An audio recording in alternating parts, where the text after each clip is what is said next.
Fala galera, está começando mais um Pod Caverna e hoje, já viram que está Elisane aqui, já sabe que o tema vai ser samba. Hoje a gente vai fazer uma continuação, né? Sim. Daquele tema inicial que a gente fez no primeiro vídeo, espero que vocês tenham gostado.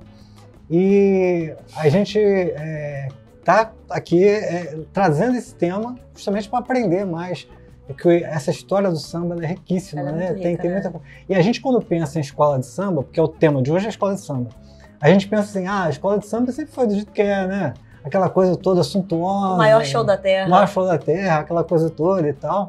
E não, né? Essa coisa de você ter aquele desfile organizado, com apoio governamental, essa coisa toda, isso é recente demais, né?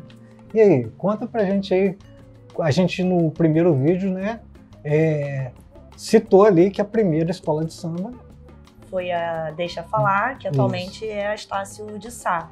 No primeiro vídeo a gente também falou das tias baianas, que tinham uma casa na região portuária. Então as primeiras escolas de samba também surgem nessa área ali do Estácio, da Cidade Nova, Praça 11. Então tá tudo interligado ali, o movimento com a região e as pessoas. Você sabe que é uma coisa curiosa? Eu moro no Rio desde 2000. E quando eu me mudei para cá, sabe uma coisa que sempre me passava pela cabeça? Em todo lugar que eu ia, me passava pela cabeça um pedacinho de uma letra de um samba que falava o nome daquele lugar onde eu estava indo. Praça 11 tem um samba, né? Praça 11, tu és imortal. Aí você ia para outro lugar, tinha um samba que falava daquilo. Ou uma outra música, né? Uma MPB e tal. Tem o Madureira, do Arlindo. Madureira. Exatamente. Então, quer dizer, a gente tem essa... porque os bairros da Zona Norte, né, do subúrbio, eles estão muito ligados ao movimento, né? Como a gente vê dizendo que é um movimento periférico, né? Sim. Então, o subúrbio é muito importante nesse cenário. Sim, com certeza. Agora, enfim, hoje a gente tem assim, uma organização, né? A gente vai pensar em carnaval, você pensa no seguinte, os blocos de rua, que foi uma coisa, inclusive, que teve um período que fosse muito, de repente, meio escondido, e de repente, de uns anos para cá, a coisa revitalizou e os blocos de rua tomaram uma proporção. Eu acho que de uns 10, 15 anos pra cá. Eu me lembro que quando eu era adolescente, o Rio ficava morto. Todo mundo ia pra região dos lagos. Sim. E aí começou o movimento da volta dos blocos. E agora é esse negócio louco. E aí eu penso sempre o seguinte, pô, o cara que ele monta um bloco, aquele bloco ele cresce e depois vira uma escola de samba, é isso assim, mais ou menos... Existe uma hierarquia? Vamos lá. Segundo os historiadores, aqui a gente pesquisa. Tem que buscar informação, né? Segundo os historiadores, começaram como ranchos, que depois viraram blocos e que depois viraram escolas de samba.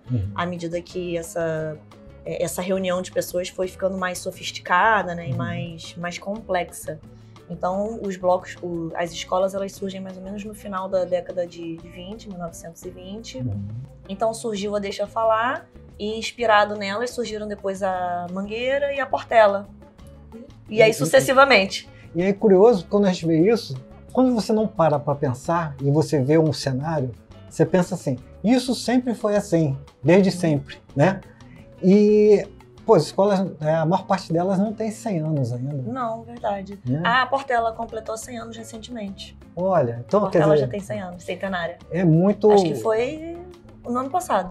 Você vê, é muito pouco tempo, né? Se você pensasse em termos de história, né? Sim. Existe um historiador chamado Eric Hobsbawm, e tem um livro dele, que eu sou louco de comprar esse livro, ainda não comprei, chama-se A Invenção das Tradições. Que ele conta justamente disso, né? Que a gente tem a ideia de que a tradição... a coroa britânica sempre foi aqueles ritos, aquelas coisas, aqueles protocolos sempre foram daquele jeito e tal.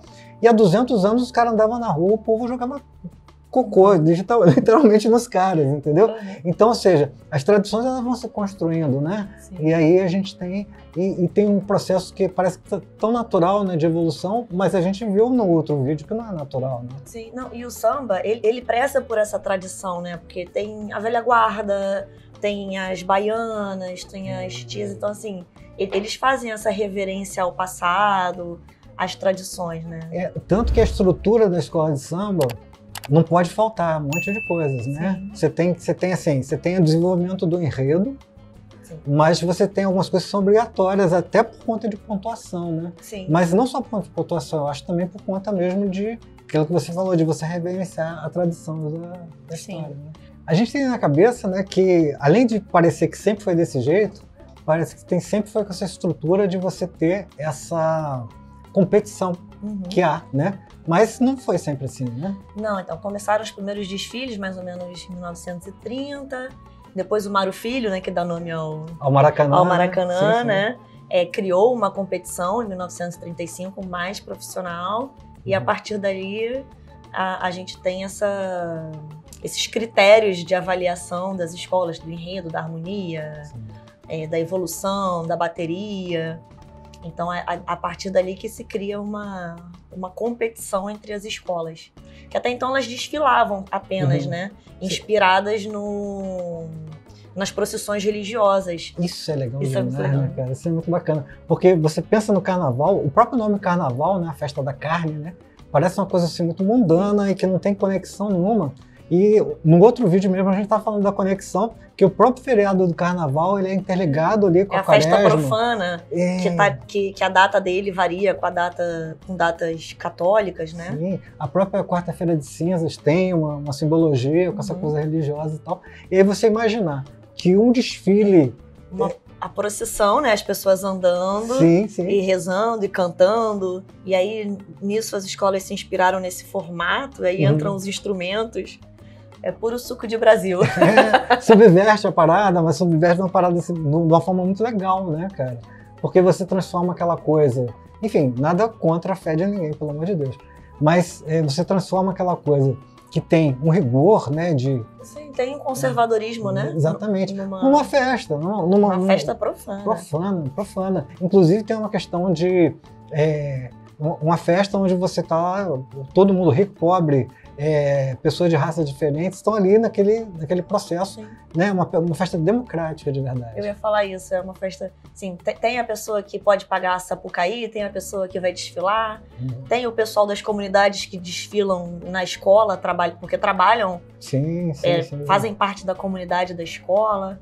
Tem o bloco de rua, que você tá sem grana, você vai lá, leva sua cerveja e se diverte. Cara, é uma coisa assim, muito rica e diversa, democrática também, e ao mesmo tempo você tem, acho que tem um aspecto fundamental que é o da preservação da cultura, né? De você repetir aquilo, mas ao mesmo tempo que você inova. Você vê o Paulo, esqueci o sobrenome dele, lá da Vila Isabel, eu acho, atualmente, que era da Tijuca, que sempre faz... Paulo Barros, que faz umas coisas e tal, não sei. E o próprio Joãozinho 30 também, que foi um cara inovador, né? Porque os carros alegóricos não tinha gente em cima. E o Joãozinho 30 traz isso. Então essas coisas, apesar de você ter inovação, você também tem uma tradição muito grande. Eles olham para o passado para manter a tradição, mas eles também olham para o futuro. Então os desfiles têm carros inovadores, motores, coisas futuristas. E também no futuro, assim, de perpetuar a história. Tem a ala das crianças, as crianças fazem aula de percussão na escola, ela tira aquela criançada toda que tá largada na rua, que tá meio à toa, e até tira essas pessoas, né, de algum risco de cair na criminalidade, porque ali dentro elas aprendem uma profissão, a ser percussionista, músico. E todas as escolas têm a escola mirim, né? Todas as escolas têm elas integram as crianças, os idosos, os adultos de meia idade. Tem esse ecossistema da família, das gerações. Sim, eu acho isso muito legal. E aí, uma coisa que me encanta demais, porque apesar de eu não ser um cara do samba, você sabe disso, mas eu sou muito curioso. Então, por exemplo, no carnaval, eu fui lá para casa da minha mãe e fiquei no bloco do sofá da Dona Áurea lá, eu e ela lá assistindo. Mas, olha, assisti todos os desfiles que eu pude e todos os programas também que estavam rolando, porque rolavam os programas especiais e tal. E uma coisa que eu acho encantadora é a bateria. O cara ter... porque a bateria, ela para mim, ela é similar a uma orquestra. Sim. Você tem um monte de instrumentos que tem que trabalhar em harmonia ali E você tem um maestro que é ali... Eu não sei se eu te falei que eu ensaio na bateria da Estácio. Não falou, não. Na bateria, assim, na escolinha, né? Não na bateria oficial. E legal. é isso, é um trabalho de maestro. Você treina... Qual instrumento você faz? Surdo de terceira. E o que é um surdo de terceira? É a marcação. São instrumentos de marcação, assim como caixa, repique e surdo, primeira, segunda e terceira, são instrumentos de marcação. Então, ali é o coração da escola. O surdo é o coração da escola. Cara, eu acho assim, e justamente parece uma orquestra. Tem os gestos, tipo assim, vai virar e vai subir de primeira, vai subir de segunda.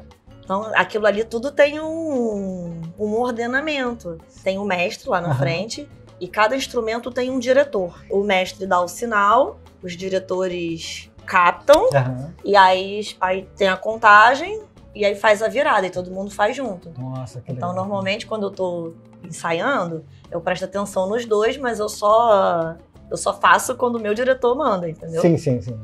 Porque às vezes ele pode mandar fazer algo diferente. Entendi. Entendeu? Então, assim, eu tenho uma noção do que vai acontecer, mas eu só posso executar quando ele dá o comando. E aí, falando dessas misturas, né? Porque vocês vão ver aí no canal um vídeo que eu tô falando de um álbum que uma das faixas tem a Orquestra Filarmônica de Londres tocando com a banda. Mas eu acho que essa miscelânea, ela enriquece a música de uma maneira sim. geral, né? Quando a gente cria o samba rock, né? Vai misturando elementos, que a gente também comentou, né? Dos instrumentos, que o banjo veio dos Estados Unidos e foi adaptado para roda, ou tantã. O próprio agogô, né? No rock se usa muito o cobel. O que é o cobel? É um sino só daquele do agogô que o cara põe na bateria e ele faz uma marcaçãozinha, ele tá coisa. E o agogô, às vezes você vê o cara tocando aquele agogô com um monte de tons, né? E o cara vai fazendo, aquilo é sensacional. É muito bonito, né? Na Estácio tem agogô, não são todas as escolas que tem, mas a Estácio tem. E eu fico muito pensando, você naquela extensão, porque o show, por exemplo, de rock, está acontecendo o palco aqui, tem o PA aqui na frente e aquele som único está indo para a galera. Na escola de samba, você tem a bateria em algum ponto e aí antigamente tinha muito o samba atravessar, né? Que é a percussão está num ritmo, mas as pessoas cantando em outro ritmo porque o sistema de som tá dando um delay. Às vezes também pode acontecer de errar, entendeu?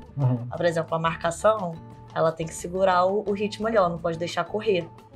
Porque o som, por exemplo, a caixa e o repique são agudos. Então, o som agudo, ele viaja mais rápido. Os surdos têm um som mais grave. Então, a gente tem que prestar atenção, porque a gente tem a impressão que tá acelerando, mas a gente tem que... Não, e esse andamento é fundamental. Então, às vezes, isso também atravessa o samba. Se o marcador não for experiente, não estiver atento, isso também influencia. Aí você perde a harmonia, porque aí todo mundo começa a correr. Aí embola a bateria. Mas eu sou gente que é leigo, que tá ensaiando, né? O pessoal profissional, eles fazem isso organicamente. Você comentou uma coisa também, né? Que é como se fosse um maestro. Sim. E é um maestro, só que sem formação de música. O cara tá lá desde criança, treina todos os instrumentos, ele faz aquilo de uma maneira, assim, autodidata, né? Mas porque muitos não têm formação. Que ele não lê a partitura, mas ele tem a música na alma dele. Tem a música na alma dele. Eu assisti uma entrevista do Luiz Gonzagão, e aí ele era músico do Exército. E aí que ele foi fazer um teste com a sanfona dele lá. O filme dele é maravilhoso, né? E eu não assisti ainda. Assiste, é muito bom. Aí que parece que o comandante dele lá falou assim, não, faz aí um Ré maior. E ele falou, não sei fazer um Ré maior. Aí ele contou a história toda e por conta disso ele saiu não pôde ser um músico dentro da Força Armada do Exército ali, tá e coisa. Aí o repórter perguntou, e o senhor sabe fazer um Ré maior? Não sei o que é Ré maior. Ele toca de ouvido. A música para ele é orgânica, ele não sabe nada de teoria musical e nem precisa. Sim, nem precisa. A música ela é muito intuitiva, né? Então, foi o que eu falei, as crianças estão lá desde pequenas, então elas viram adultos mestres de bateria. Sim. Diretores, músicos, eles... E aí o pessoal fala assim, não, mas tem um ritmo no sangue. Não é exatamente no sangue, mas a pessoa vivencia aquilo de uma forma que aquilo dali orgânico. é orgânico, passa... É a vida dela. Exatamente. Né? Aí a gente também tem esse ponto de virada, né, onde a escola de samba ela deixa de ser uma coisa marginalizada e passa, não só a escola de samba, né, o samba propriamente, e vira uma coisa mais socialmente aceita. Tem um elemento aí muito importante. Mais né? ou menos na década de 30, né? Quando Getúlio Vargas usa o samba como um projeto nacionalista de governo. Então é quando o samba para de ser perseguido. Quer dizer, quando o Estado adota aquilo como e dá um incentivo, porque o Estado dá um subsídio, né? Para as escolas de samba, coisas questionáveis, mas foi assim que chegamos nesse ponto. Porque... era projeto governamental. E é nesse momento que você começa também a ter uma regra um pouquinho mais rígida, digamos assim, da avaliação, né, da competição, né? É muito legal isso. Pô, então, ó, esse aí, cara, foi o segundo vídeo que a gente fez aí sobre o samba, design aí. Deixa aí nos comentários, cara, o que você tá achando dessa série. Deixa perguntas, sugestões de temas pra gente, porque esse assunto, ele é muito rico. Eu, cada vez que eu vou pesquisar alguma coisa, eu já elenquei assim, um monte de temas possíveis para a gente conversar, porque tem muita coisa legal. É muito rico. Quando a gente conversou, né, de fazer o podcast, comecei a pesquisar, eu falei, gente, que loucura foi essa que eu aceitei? Porque realmente é um movimento muito rico. É a nossa cultura. Então, ó, deixa seu joinha no vídeo, compartilha esse vídeo com aquele seu amigo ou sua amiga que você acha que vai curtir esse conteúdo, beleza? E a gente se vê então no próximo Pátio Caverna. Valeu?